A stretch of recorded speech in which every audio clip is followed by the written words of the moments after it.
Someone let me borrow this one, so let's do a review for it. What's up, everybody? Back today to talk about Blood Rage. Yeah, it's an old school slasher. 1987 is when it came out. It was actually filmed in 1983. It was actually the first time I'd ever seen an Arrow release also on Blu-ray, so it was kind of a first time I had seen the movie, first time I had seen an Arrow release, and to tell you the truth, the picture on this movie is freaking awesome. The picture quality on the Blu-ray, I was blown away by it, especially since the movie's so low budget. So like I said, the film was originally filmed in 1983. It was released in 1987 under the name Nightmare at Shadowwoods. You know, now it's, I guess, got its original name or whatever, Blood Rage, and that's the name they released it in. So the story's pretty simple. It's about these twins, and it starts off in like 1974 or something like that. They're at this drive-in, and one of the twins kills this couple, and then of course jump, 10 years forward, 10, 15 years forward, whatever. One of the twin brothers lives at home with his mother. It's Thanksgiving, and the other twin brother escapes on Thanksgiving from the mental institution, and of course he's headed towards home.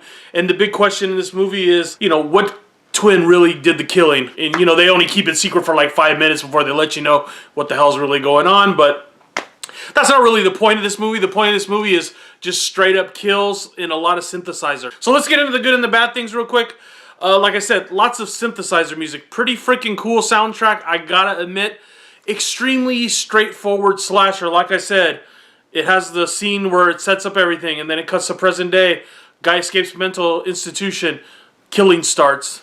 And the movie ends, basically. So it's very straightforward. The one actor, Mark Soper, plays the twins, Terry and Todd, and he is completely cheesy looking. This is actually a pretty good rendering him on the Blu-ray cover. I thought it was pretty cool drawing. He looks like a complete creep. And yeah, he's a complete 80s creep, mullet included. So yeah, the kills are pretty low budget, especially with the upgraded video quality. You can see the effects, how they're obviously effects, but they go for it, let's put it that way. And the kills, I thought they were pretty funny. There's a lot of them. They try to be gory, and the movie actually intentionally tried to be funny, I think, when it was first created, and then you multiply that like times 20 years, or whatever, more than 20 years, 30 years almost, and it's just that much funnier. The intentional humor mixed with how cheesy the freaking movie is makes for a pretty good, entertaining watch. I borrowed the movie. I didn't think it was going to be that great, and it turned out to be way better than I thought. Just a nice little, cheesy slasher, basically. Let's get into the bad parts really quick. Not too many bad parts. I mean, it's low budget. It's stereotypical. It's got every trope of a slasher movie ever. Sex, drugs, rock and roll, Well, on this one it's more like sex, drugs, and synthesizers. But yeah, even at 82 minutes or whatever, it did seem a little long because it's just, very repetitive. It's the same thing. That's just a little bit of a nag, though. Like I said, I was kind of surprised how much I liked it. There was no phones anywhere to be found, and even in 1986 or 83, they had phones, so I don't know where the hell the phones were at. I don't know why there was no real cops around. Maybe I missed something in the explanation of the story. The mother is a horribly bad actor, but she added that much more to the movie because she's just horrible.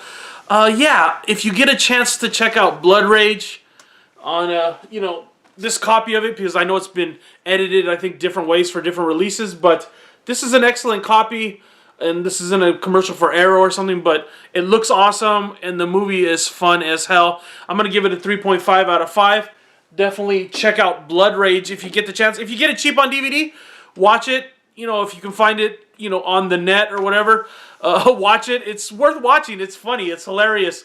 And it's got some straight up good kills. It's like comfort food, slasher comfort food. It's the guy's mullet, the synthesizers, the cut off sleeve shirts, the 80s tucked in. How many killers run around with a tucked in shirt, Whatever. So that's my score for Blood Rage, 3.5 out of 5. Check it out. If you've seen the movie, comment down below. Let me know what you thought of it down below, and I'll see you guys soon with another movie.